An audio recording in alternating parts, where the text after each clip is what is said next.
K drama ও কে পপের জনপ্রিয়তার ঢেউ গোটা বিশ্বজুড়ে।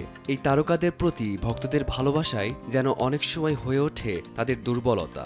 এবার সেই দুর্বলতাকে হাতিয়ার করে এক নারীর কাছ থেকে কোটি কোটি টাকা হাতিয়ে নিয়েছে প্রতারক চক্র, আর তাতে ব্যবহার হয়েছে স্কুইড গেম তারকা লি জং জে এর নাম।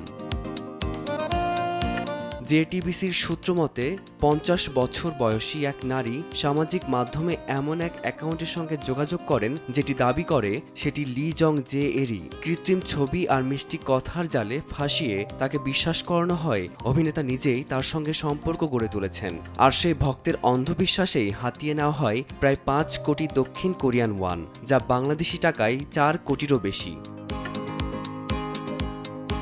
ঘটনাটি প্রকাশ্যে আসতেই কে ড্রামা জগতে শুরু হয়েছে তোলপাড়। বিভিন্ন তারকা ও ম্যানেজমেন্ট সংস্থা এই ধরনের অনলাইন প্রতারণার বিরুদ্ধে কঠোর অবস্থান নিয়ে ভক্তদেরও আহ্বান জানিয়েছে সতর্ক থাকার।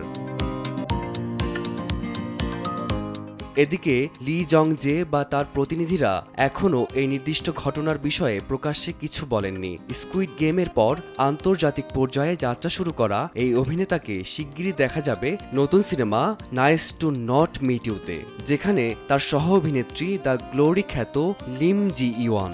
সম্প্রতি সৌদি আরবে আয়োজিত এক অনুষ্ঠানে বলিউড তারকা শাহরুখ খানের সঙ্গেও এক মঞ্চে দেখা গেছে এই কোরিয়ান তারকাকে। ফারদিন মাঝার, সময় সংবাদ।